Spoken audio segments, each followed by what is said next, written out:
विपक्ष के गठबंधन को बढ़ाने की कवायद में दो खबरें आई।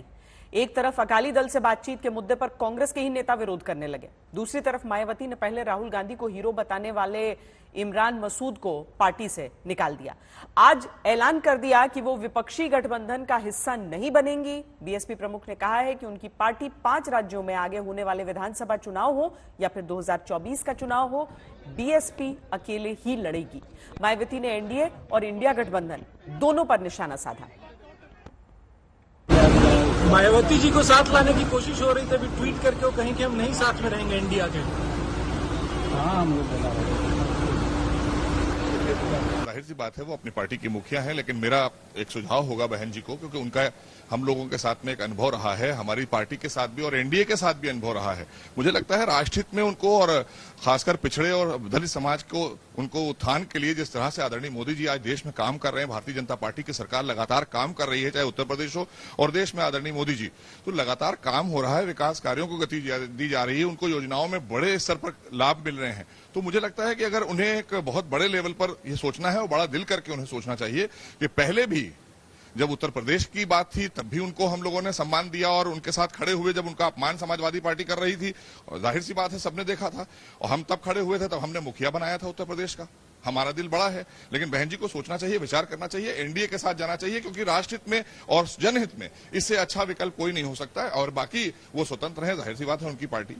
उनके 10 साल पहुंच गए हों, लेकिन कई विधायक भी यहां आ गए, उनके कार्यकर्ता भी समाजवादी पार्टी में पूरा विश्वास करते हुए अखिलेश यादव में यहां आ गए। तो हमारे लिए वो अलायंस जो हमने निभाया और बड़े मन से निभाया, उसमें भी हमारा ही फायदा था। राजनीति जिस तरह वो करती हैं कि रोज अपना विचार बदलें, और ना वो दलितों के बारे में सोचती हैं, ना अल्पसंख्यकों के बारे में सोचती हैं, ना महिलाओं के बारे में सोचती हैं, वो केवल भारतीय जनता पार्टी के बारे में सोचती हैं। और उन्होंने पहले सरकार बनाई भी है भारतीय जनता पार्टी के साथ।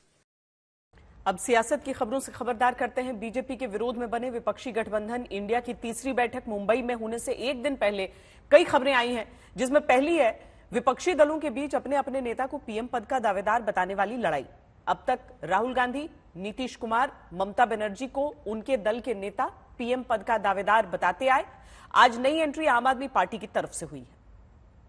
सारे विपक्ष की तरफ से मैं कोई अधिकृत व्यक्ति नहीं हूं जो मैं अनाउंस करूं, लेकिन यदि कांग्रेस के एक कांग्रेसी कार्यकर्ता के नाते यदि आप पूछेंगे तो हाँ, कि 2024 में राहुल गांधी जी को प्रधानमंत्री कैंडिडेट के रूप में लाना चाहिए और उसके नेतृत्व में लड़ना चाहिए और हमें जीत हासिल होगी। मैं तो चाहूंगी अरविंद केजरीवाल जी हो प्रधानमंत्री के उम्मीदवार भी, और उसका तर्क है कि इतनी कमर तोड़ महंगाई में भी लगातार दिल्ली एक ऐसा राज्य है जो देश की राजधानी है, फिर भी सबसे कम महंगाई है दिल्ली में। और अरविंद केजरीवाल जी लगातार जनता के मुद्दे उठाते हैं, लगातार एक चैलेंजर की तरह वो उभरे हैं, देखे जा सकते हैं प्रधानमंत्री मोदी के आगे।